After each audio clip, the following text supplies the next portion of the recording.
Well, here we are at the beginning of turn 5 in Not Here I Stand, the Virgin Queen. Dealt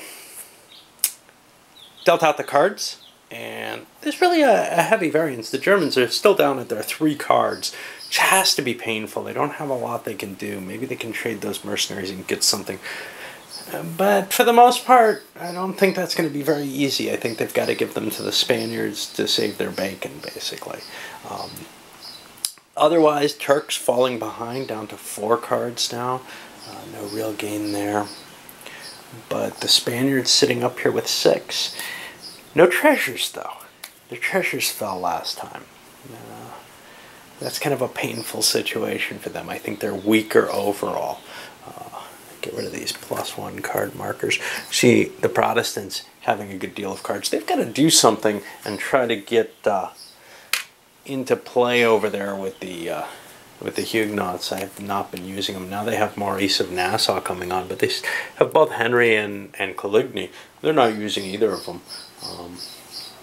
And that's kind of a painful situation for them. Point-wise, well, actually the Protestants are doing quite well point-wise, and the French are up there, along with probably, very surprisingly, as we said before, the Holy Roman Empire, which, you know, Vienna has fallen. Come on. That should mean something. I don't know. That should mean something to everyone, really. This was an event that, like the fall of Constantinople, I think would have really destabilized Europe in terms of oh wow, now what? The sieges of Vienna that occurred during, I don't know if it was, there was one, yeah, I think there was one this late, were really viewed as the Turks are going to take the world. And, well, the Turks don't feel like they're winning terribly. They're still quite a few spaces away from victory. Their victory points, not all that high. It was a lot scarier when they were operating in Italy, actually, to me. But, yeah. At the very least, I don't think that the Empire can really withstand them militarily, although there are a limited amount of Turkish cards now. Beginning to see also a number of people have been placing these informant chits. The French have stuck themselves both into Turkey and into the Netherlands. Look at the English and the Empire. That was when the Empire was ahead.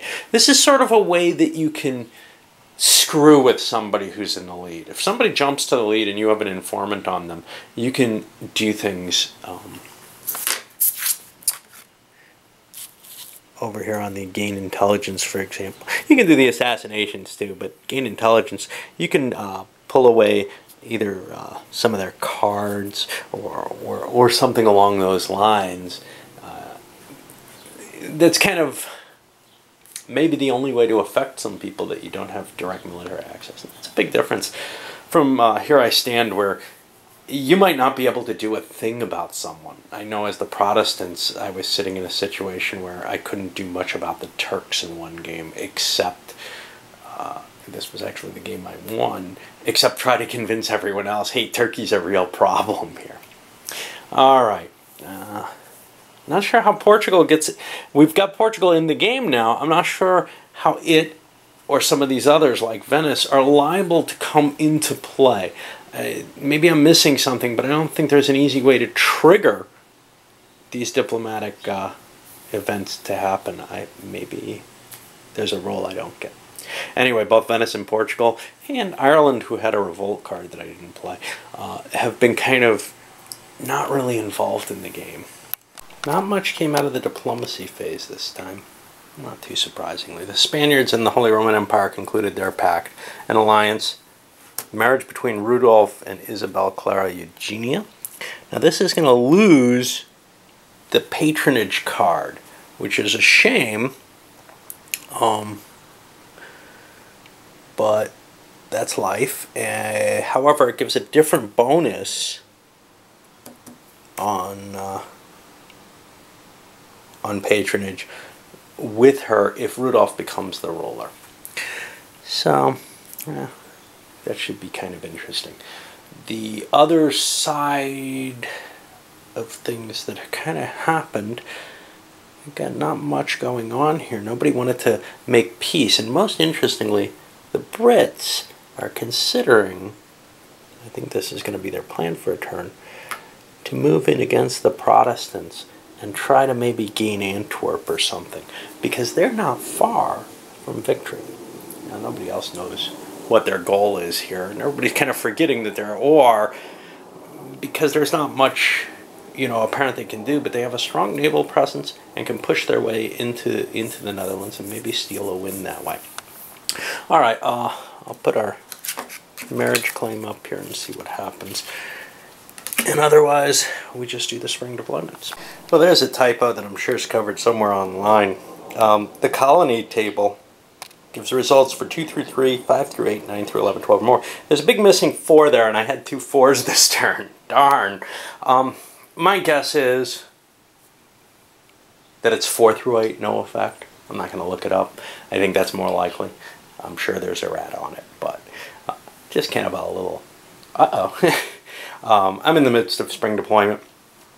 Move the Duke of Alva up, the Turks up. Still trying to decide what to do with cards as well as placement for some of the others.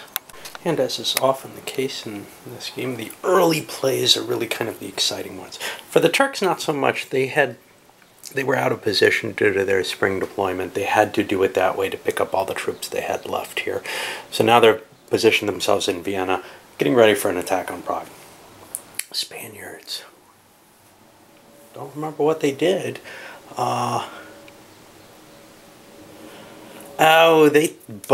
They had a card that allowed them to steal a card from the Protestants' hand. Kind of a nice open things up, delay, and hurt your opponent at the same time.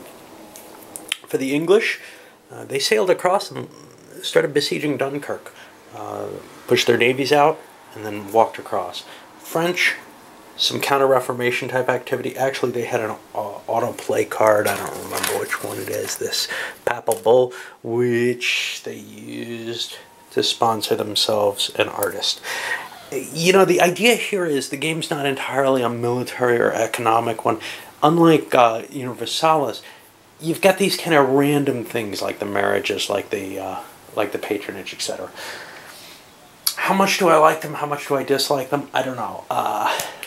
In some ways, I feel like they get in the way of the base game, but they add a lot of flavor and a lot of color to it. It's not the color that I dislike. It's not the rules that I dislike.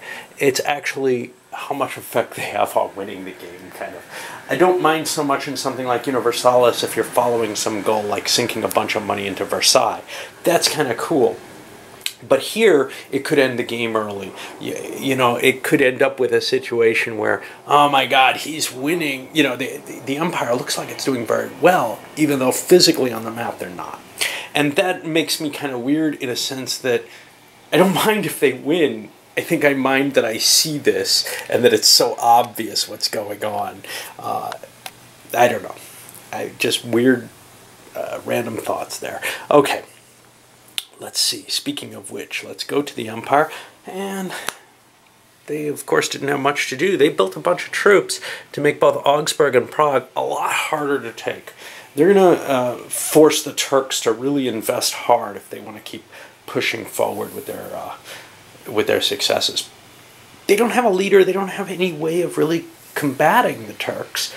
So they're just sitting there helpless. And that's really where they are for the rest of the game, at least without their military leader. Because all they can do is gather together a group of 6 armies. They can't face that big Turkish army alone. Let's see. Then we go on to the Dutch, who played a card for some points, built up a bunch of mercenaries, getting Maurice's army to full strength. He's got 2 problems. He's got Spaniards, he's got English sitting in there, and he's got to deal with both those issues. All right. Okay, well, let's see what happened. The Turks moved in, started their siege. I think built a Corsair as well. Spaniards marched up. They built some Walloons and marched into Mons. Now, they played the treasure ship card, which is what they stole from the Protestants, and ended up grabbing themselves some additional 2 extra treasures because there's no one in the way. The Protestants could have put a captain in the way easily. But they're kind of fearing for their situation right now, so they wanted to build up their army last turn. French diddled around, putting La Testu into the scientist patronized. He's already got an artist in place over here.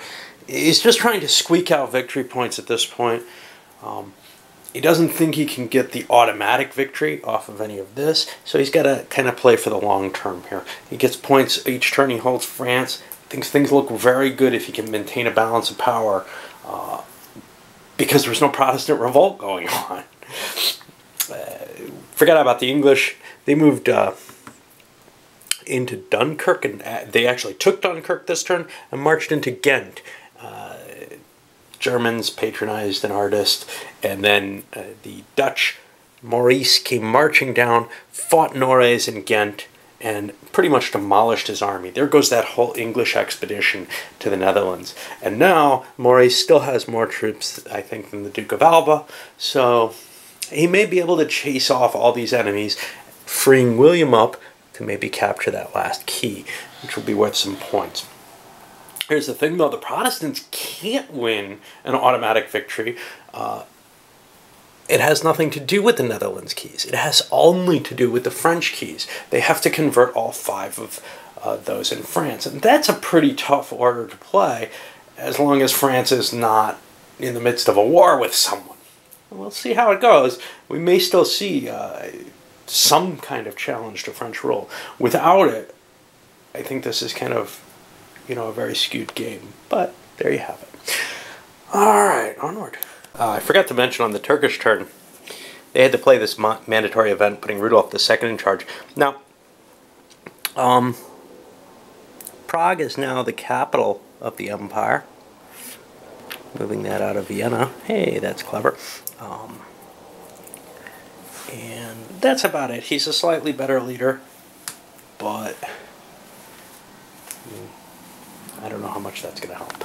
So the Turks get a not too unexpected bad roll in Prague, where they took slightly more losses than the Germans do. Honestly, the odds were kind of against them with what they had because of the buildup of the mercenaries, but they had to kind of take it. That's what their strategy was at this point. Spaniards move in, sieging Mons. I don't remember what else they did.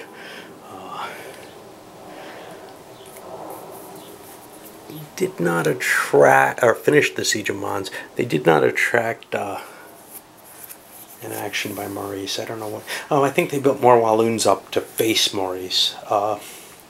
Then on to the English, who landed Leicester with the rest of the troops. Give them a bigger pile. They didn't really need him. Only 6 troops was enough. They could have just sent that in, but anyway, they wanted both leaders there for some reason or another. And we go to the French, and God knows what the French kick around doing. They played this Lost Colony card, which ended up destroying the Dutch colony in Sumatra. I don't remember what they used their points for, though. Always a problem in this. When I try to do these recaps, I don't know. I think they may have injected an informant, but that may have been some other time. It's just hard to recall. The Germans, though, had a nice play. Another Persian war, and the entire Ottoman army chose to go fight it. That's kind of dangerous. The Germans don't have a lot of cards, but they may have a chance of retaking Vienna, and even maybe something else, depending on how things work out with their card play and what they have left. Oh, the French played. I know what the French played. The French played their home card, the Black Queen, which, damn camera's busted. Allows them to take an intelligence action, and they did. They rolled dice to try to deprive the Dutch of a card, and they didn't get a card from them, but it would have been a discard. But they did manage to take a card from. They do get a card from the deck for playing that, so it's kind of a delaying card with some effect. All right, and then on to the Dutch themselves. Well, Maurice was unable to get an interception against Leicester, so he made a move in. And he was just routed. He took 2 hits. The English took none. White dice are the Dutch attacks. You can see nothing but 1s and 2s there. He's been driven back, and that kind of makes things look a little less appealing. Before, it was looking very, very good for the Dutch. They had defeated the English, were outnumbering the overall enemy forces with just Maurice. Anyway, William moved up and has laid siege to Amsterdam after having grabbed Rotterdam. And this one's going up.